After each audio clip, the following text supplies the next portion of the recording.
Guys, we've made it to the end of the Traitors Australia Season 2. And a lot of you guys in the comments were like, make sure you stick it out to the end. It's worth it. It is a really, really good ending. And I was sitting there going, oh, I just can't see how this ending is going to be satisfying because all roads lead to Rome. Let's just put it that way. I saw the outcome coming a mile off. What I didn't anticipate was the final little twist. I kind of assumed it was going to be something like that, but the way it played out, absolutely spectacular. Absolutely incredible. Honestly, genuinely, this was a really, really fun finale and a definite good end to an otherwise frustrating, irritating, annoying season of reality TV. Now, guys, before we get started, make sure you guys are subscribing. We have made massive gains in the last month, which I'm so happy to report. In fact, in the last 3 weeks, we've had absolutely incredible support on the channel, and I'm just really happy that you guys are enjoying the content. You guys are engaging in the comments. You guys are, most importantly, subscribing, getting me to that goal of 600. It's looking like I could get to 600 by the end of Feb instead of the end of March. So you know what? Let's try and make that the goal now. If we can get to 600 by the end of Feb, I will be very happy, and I don't know, I'll do something to celebrate. Maybe, I mean, end of Feb, it'll be just before Celebrity Big Brother kicks off, and I don't know, lots of content coming your way, guys. Make sure you are sticking around to find out. So, the episode kicked off with the mission, and I gotta say, the mission was actually quite entertaining. It was a little bit on the shorter side, I thought. It didn't really give much time for them. It didn't feel quite as epic as like the end of season 2 in the UK, where they had to like climb across the hills in Scotland. They had to make it to a boat. There was just a lot of big production things going on.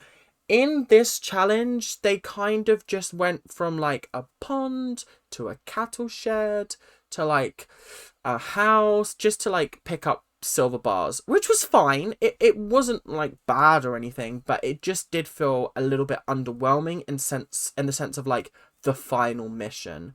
I feel like there was a lot more they could have done with it, and yeah, I don't know, maybe, I don't know. I don't know really what to think about it, other than I was entertained, but it just did feel a little bit underwhelming.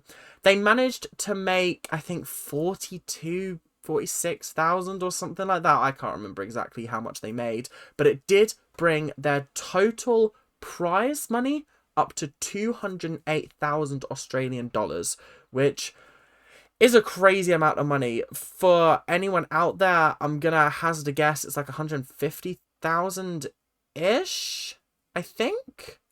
I don't know, maybe I'm wrong. So 208,000 Australian dollars is actually 107,500, which, that's good, to be fair. That's more than what was on offer at the end of UK season 2. So you know what? Absolutely fair and valid. They did a good job to get it to that amount of money. So yeah, I feel like they did a good job. It was, yeah, like I said, it was just a bit lackluster, a bit underwhelming. I always feel like that's the only problem with the Traitors, is that the missions just, they don't feel as epic. It's not like the Mole, where the Mole, you're constantly looking out for who is sabotaging the missions, who's trying to make it more difficult, who's losing the money. In this, it's just kind of like, oh, we're just doing missions to build a prize pot. That's it. So the plan going into the first sort of round table setting was that the Traitors were going to stick together, and they were going to vote out Liam, and then they were going to vote out Sarah. Part of me knew that this is what was going to happen, because it just felt like the show was leading to it being 3 final traitors, but I did have hope in me that they would get Sam out, because Sam is the target of Sarah and Liam, and it very much feels like Blake could go either way.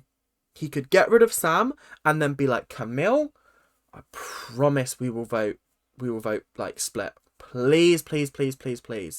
He could do similar to what that guy did, or he could do similar to what that guy did on Split or Steal back on Golden Balls in the day, and he could be like, I'm going to steal the money, but if you vote Split, I will share the money with you.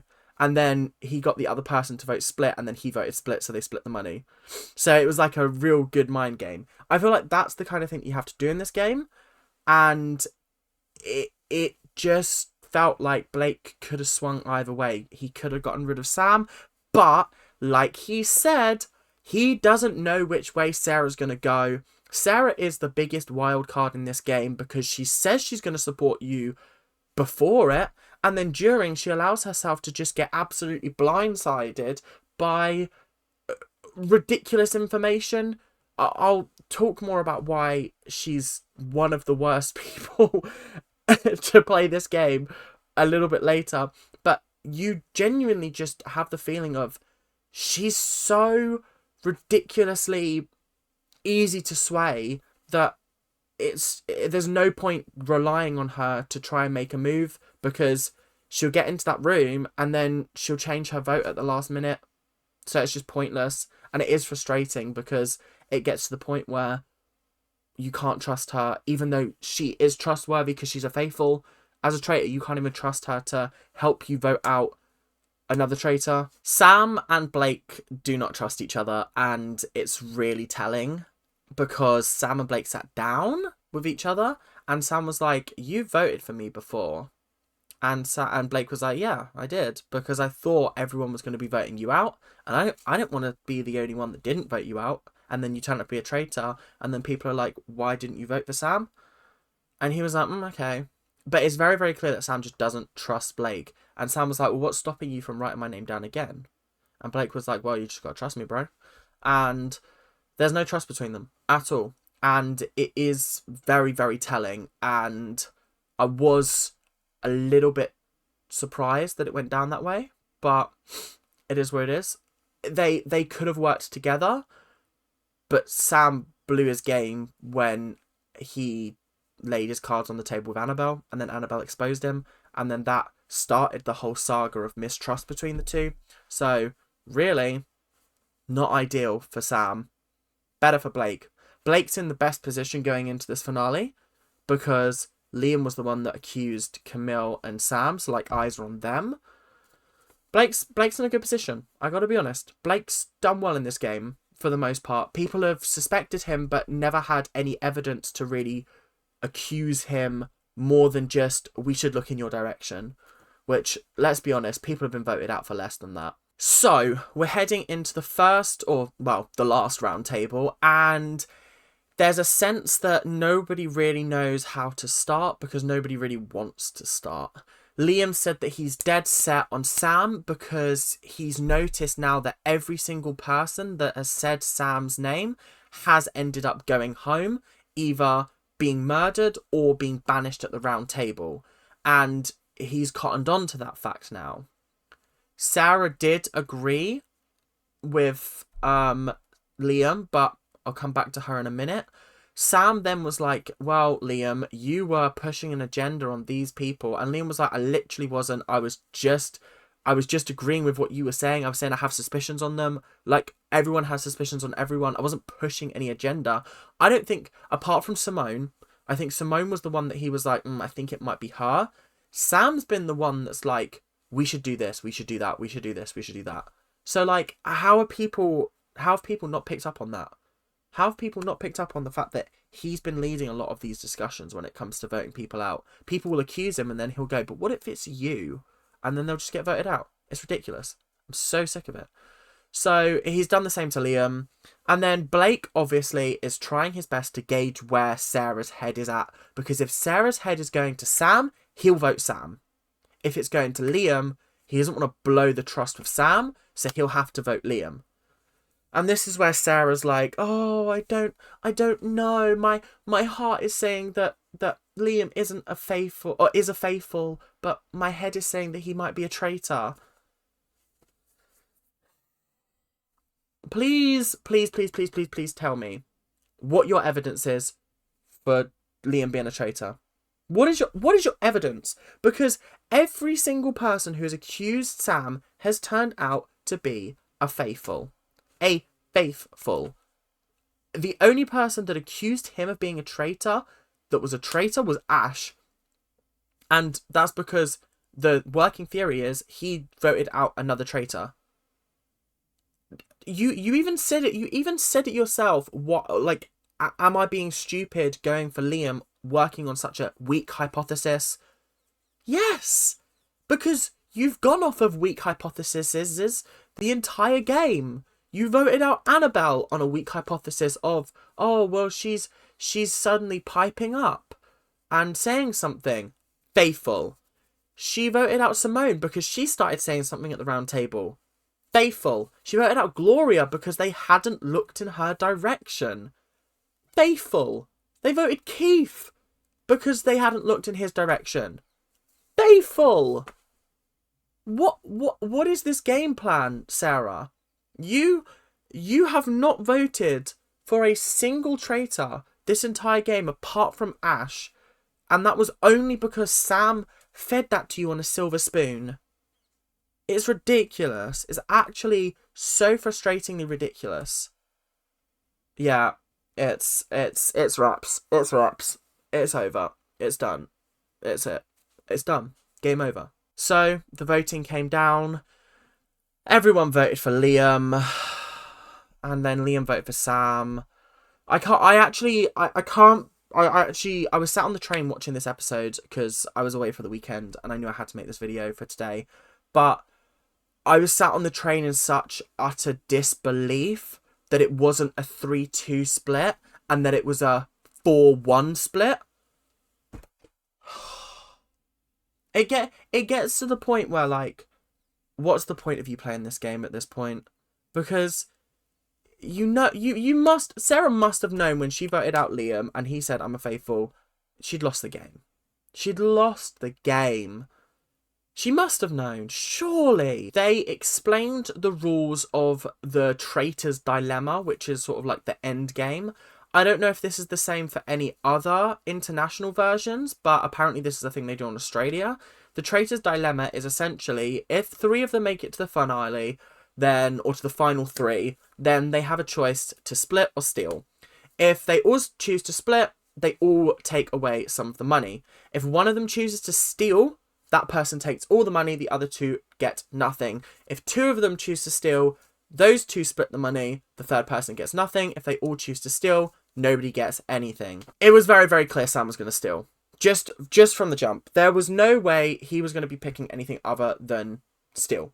Okay? So he was trying to convince Blake, like, look, if we steal together and convince Camille to vote split, we get the money, she gets nothing. Because we've done all the work. We did everything. Meanwhile, Sam's going, I've done everything in his confessionals. Sam, I'm sorry to say this, but, like, you got lucky in this game. You really did. You made all of these powerful moves, but they weren't actually that powerful. They weren't actually that important. And the only reason why you made it this far is because the faithfuls are so ridiculously blinded to the truth, and they want to start looking in places where they haven't looked before, rather than continuing their search in a place they already have been looking. And that's the frustrating part. I've had enough. It's done. It's wraps. It's over. But there's not much you can do because, oh God, it's so done. It's so done. But the final thing that I wanted to say before we get into sort of like the final little bit is the fact that Sam went to Camille and went, look, yo, we're all going to split. We're all going to split. You're going to get some money. Money. I don't think she believed him. I think it was very, very obvious that he was doing this as a kind of like, oh, we could totally do this. We could 100% team up and make sure that no one else gets the money. I think he blew his game there. Personally, I think he blew his game there. I think that was the clincher, because when it came down to the final vote, all 3 of them voted off Sarah. They all revealed they were traitors, and Sarah went, wow. Oh, so, like, I had no hope of winning. fuck. And then she was like, oh, I played this game of integrity. Like, I did the best I could.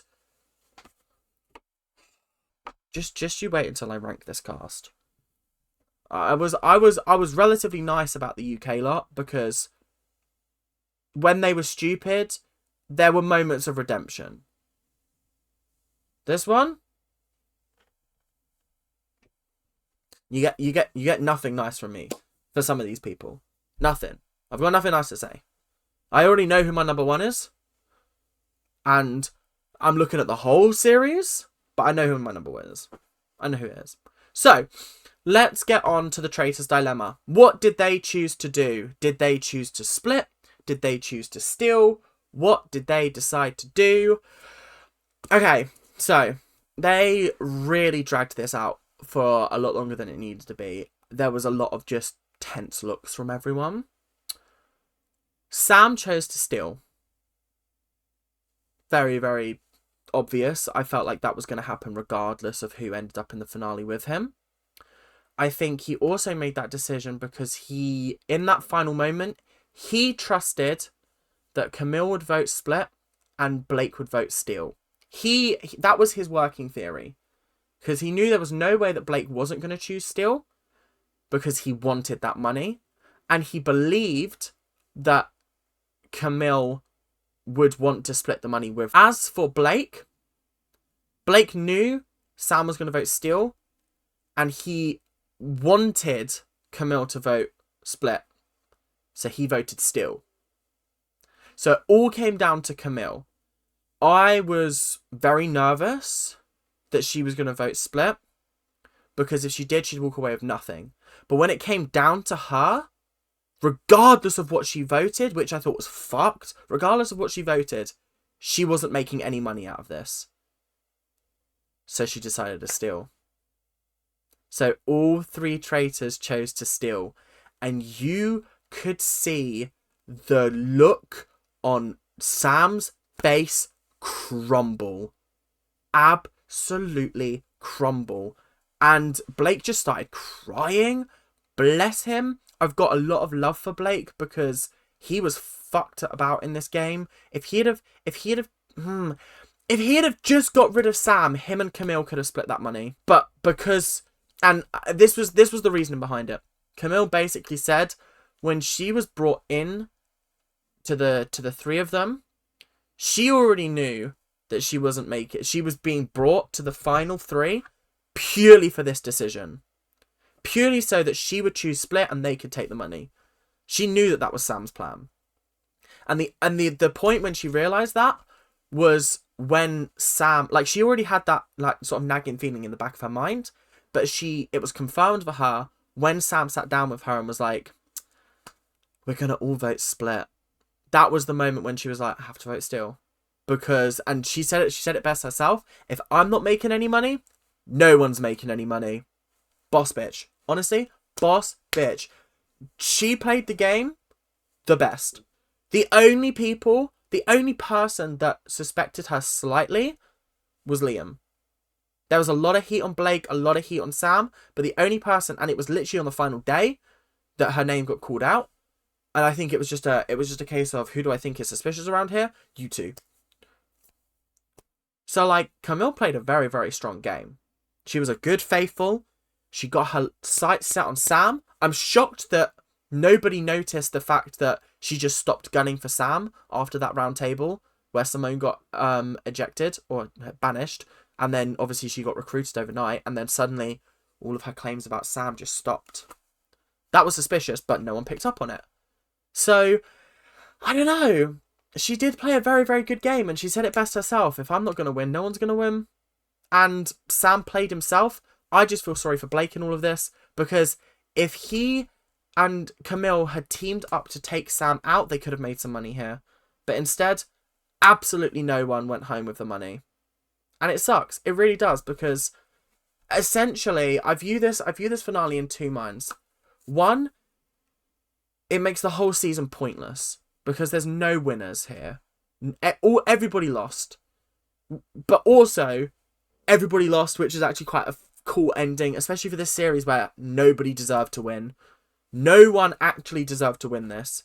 Everybody in every traitor in this game got lucky, apart from Ash. She was pretty unlucky. Also, apparently this was the first time internationally that 3 traitors have made it to the end, which is actually kind of crazy. But again, it's due to the incompetence of the faithfuls. So there's swings and roundabouts here. There's nuances. There's tactics that you've got to take into consideration. And Camille played the best game at the end. She really had them believing she was going to vote split, and she voted still, and absolutely ruined everything. And then Sam was just a bitter Betty afterwards, and it really started. It showed his true colours. It really did, because I think Camille said something like, "Oh, it's not about the money or something. It's just a game," or something she said, which absolutely fair and valid it is. And Sam was like, "That's what a rich woman would say." And I was like, did you need to say that? Because, like, you don't know her situation any more than she knows what your situation is. She's right. It is just a game. You got outplayed. You were the one going around being like, "Oh, I'm a sheriff. Pew, pew, pew. I'm taking everyone out." And then when you get outplayed, suddenly you're a sore loser. That's suspicious. So, that's the entire series done. I'm probably going to make one more video ranking the cast. The series has been cancelled, which is kind of sad, I think. I did enjoy the Australian vibes. I think the Australian version of anything is always hectic and crazy. So I was excited to check this out. I might have to go back and watch series 1, but my next series is probably going to be US season 2, because it's still airing at the moment, and I'm going to try and catch up before the finale. But if you guys have got any other recommendations of shows I could watch, it could be scripted shows that have just come out. It could be non-scripted reality shows. Anything that you guys want me to check out. If you want me to do some reactions to some videos or whatever, let me know. And I will do my best to make some content for you guys. So, thank you guys very, very much for watching. Make sure you hit that like, comment, and subscribe button. Don't forget the subscribe button, because we're on our way to 600. And yeah, make sure you keep on ranting. See you later. Bye now.